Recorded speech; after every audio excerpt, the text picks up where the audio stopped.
Salut à toutes. Alors aujourd'hui on se retrouve dans une nouvelle vidéo où je vais vous parler piercing en fait. Donc je vais vous dire mon expérience, mes petites astuces, conseils, tout ça sur les piercings. Donc comme vous savez, si vous avez regardé ma précédente vidéo, donc j'ai un piercing au nombril et j'ai au nombril trou en fait, 2 trous à chaque oreille. Donc voilà. Donc du coup bon bah on va commencer tout de suite. Si je suis habillée pareil, c'est parce que en fait j'ai tourné la vidéo le même jour parce que j'ai pas souvent du temps pour filmer, donc du coup quand j'en ai je profite pour tourner le même jour, donc je vais pas m'amuser à changer de tenue et de maquillage. Donc voilà. Donc les piercings. Alors moi je me suis fait percer les oreilles, je sais plus, mais bon on va surtout parler du nombril. Hein. Les oreilles clairement ça fait pas mal, voilà, je vous le dis, c'est pas. Donc le nombril, je me suis fait percer quand j'avais 16 ans, 15 ans et demi, 16 ans.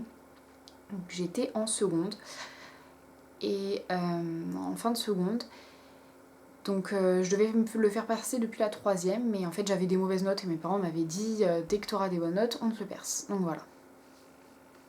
Donc du coup on est allé au perceur, donc on a pris rendez-vous. Donc sachez juste qu'avant 16 ans vous pouvez pas le faire sans l'accord parental. Je me demande même si c'est 18 ans. Non, c'est ça. Vous pouvez vous faire percer à partir de 16 ans légalement, mais je crois qu'il y a des perceurs qui percent avant 14 ans même. Et à 18 ans, vous avez le droit d'y aller, bon bah sans vos parents, bien sûr, vous êtes majeur. Donc, vous prenez rendez-vous donc chez un perceur, en général ils font le tatoueur en même temps, ou des fois il y a des bijouteries qui le font, mais je vous recommande plus des tatoueurs, parce qu'ils sauront mieux leur métier quand même que des bijoutiers. Donc moi j'ai été à Arpajon, chez un tatoueur qui s'appelle, je sais plus, mais c'est à Arpajon, il n'y en a qu'un seul, qui est super cool, ils mettent vraiment à l'aise. J'ai payé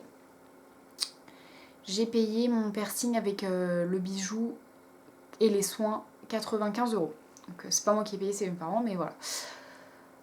Donc c'est un peu cher. Il y a des endroits qui font moins cher, bien sûr.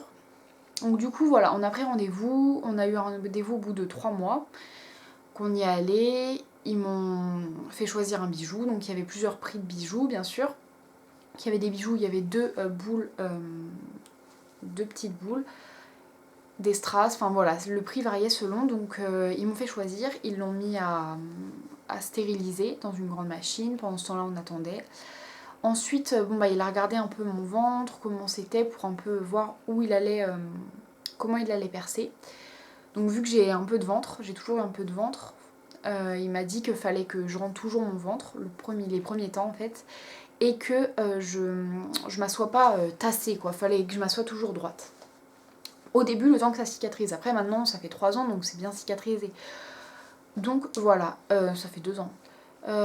Donc, une fois qu'on a fait ça, donc il m'a percé. Alors, je me suis allongée, j'étais allongée comme. Enfin, mi-allongée, vous voyez, j'avais ma tête là, mes pieds là. Comme ça. Sur une table. Donc, bon, bah, j'ai levé mon haut, il m'a désinfecté tout ça. Et il a rentré l'aiguille en fait. Donc il est passé 2 fois, donc il a percé et ensuite il a dû mettre le bijou. Ça fait pas du tout mal.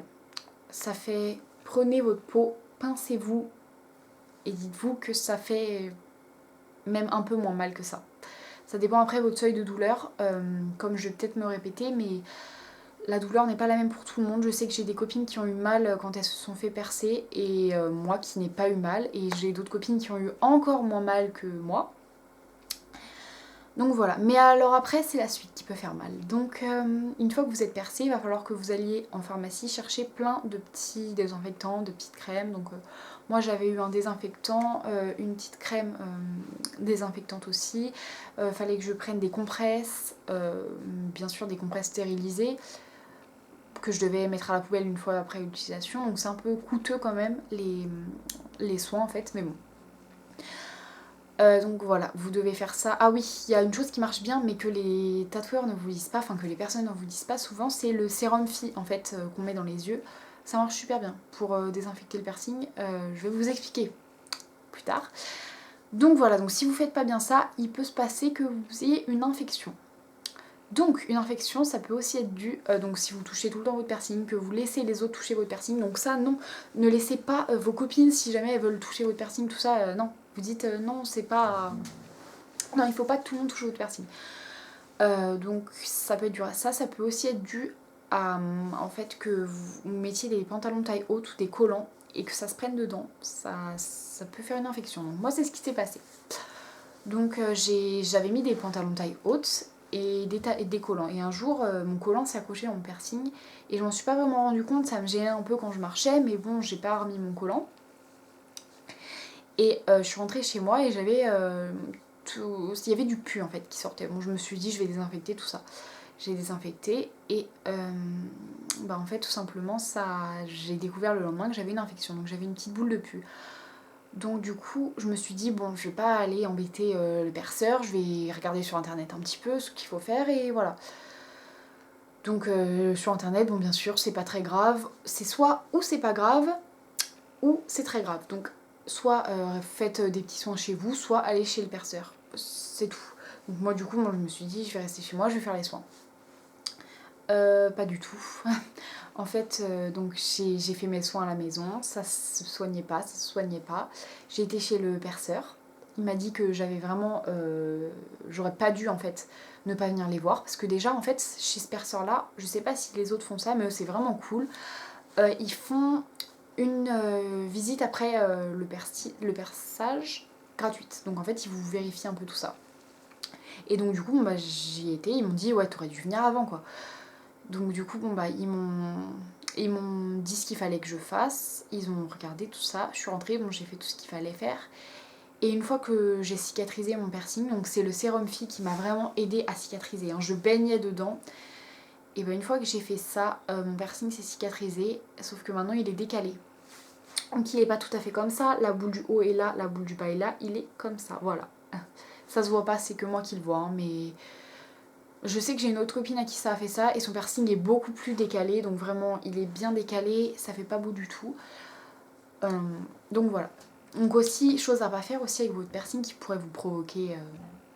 Moi aussi je pense que c'est un petit peu à cause de ça que j'ai eu tous ces problèmes. Parce que j'ai pas eu ça qu'une seule fois, hein, ça s'est pas infecté qu'une fois. Mais les autres fois j'y suis pas retournée, j'ai pu me soigner toute seule vu ce qu'il m'avait expliqué. J'avais commandé sur Crazy Factory plein de piercings parce qu'en fait je commandais beaucoup sur Crazy Factory parce qu'avant j'avais des écarteurs. Donc du coup ce site je connaissais bien puisque ma mère en plus elle a un piercing au nombril, donc du coup pour la fête des mères je lui avais commandé des piercings. Et donc du coup j'avais commandé sur ce site plein de piercings et je m'amusais à tous les essayer. Ça faisait 2 mois, 1 mois et demi, 2 mois que j'avais mon piercing. Sachant qu'un piercing met environ 6 mois à cicatriser. Donc si vous allez à la mer ça va vous aider à cicatriser. Donc bref. Je m'amusais à essayer tous ces piercings et en fait, même si c'est de l'acheter chirurgical, n'enlevez pas votre prothèse les 6 premiers mois, voire non, les 4 premiers mois, on va dire. Sauf si, en fait, c'est selon vous. Si vous voyez que votre piercing est cicatrisé, qu'il est plus rouge, que vous pouvez le faire glisser comme ça ou qu'il n'a pas de mal à glisser, allez-y, vous pouvez. Mais si ça le fait pas, non, changez pas la prothèse, n'y touchez pas, juste, voilà, vous la bougez de temps en temps pour pas que ça se fige dans la peau. Mais voilà, donc moi c'est l'erreur que j'ai faite et je vous la conseille pas du tout. C'est pas...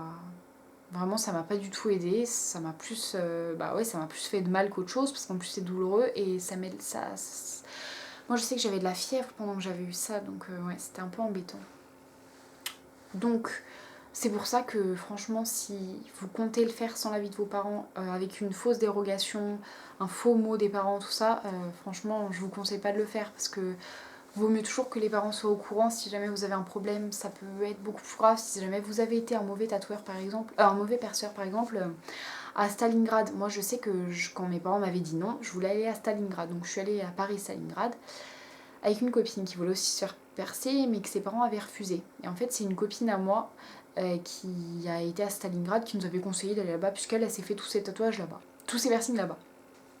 Qu'on y allait, alors c'était vraiment sale, c'était des perceurs qui parlaient pas français, qui faisaient ça des fois dans la rue, qui désinfectaient pas ni stérilisaient pas leurs bijoux. Donc franchement si vous faites ça vous pouvez attraper beaucoup plus grave qu'une infection. Vous pouvez clairement attraper une hépatite B ou C ou peut-être même le sida, enfin, ou des choses moins graves, Mais bon, franchement, faites très très très attention. Choisissez bien votre salon. Je sais que les prix à Stalingrad sont vraiment... Par exemple, vous payez un piercing 15 euros, vous avez le deuxième offert. Nulle part ailleurs, vous trouverez meilleur prix, mais alors... non, n'y allez pas. Faut pas chercher toujours le moins cher. Je sais que certains tatoueurs... tatoueurs, désolé de dire toujours ça. Certains tatoueurs perceurs pratiquent le prix de 50 euros et c'est pas des mauvais perceurs. J'ai des copines aussi qui... Enfin, j'ai une copine qui a été faire son piercing et elle a payé 50 euros. C'était juste qu'elle l'a pas fait en Ile-de-France en fait. Je pense que c'est pour ça et elle a payé beaucoup moins cher et c'était très propre. Elle m'a un peu montré les photos du salon, tout ça. J'étais sur leur site internet. Enfin, c'est super sérieux quoi. Donc je pense que ouais, si vous êtes de région parisienne, éloignez-vous plutôt vers Chartres, tout ça, si vous voulez payer moins cher. Vous pourrez voir le prix se diviser de deux. Hein. Parce que ouais, en Essonne, c'est assez cher les piercings. Donc voilà. Donc c'est tout ce que j'avais à dire, je crois. Si jamais vous avez des questions, vous me les posez en commentaire, j'y répondrai bien sûr. Si jamais la vidéo vous a plu, mettez un like et abonnez-vous à ma chaîne si c'est pas déjà fait. Et en attendant, si jamais vous voulez que je fasse des vidéos ou quoi, bah mettez-moi ça en commentaire, je les ferai. Et nous on se retrouve dans une prochaine vidéo. Bye les filles!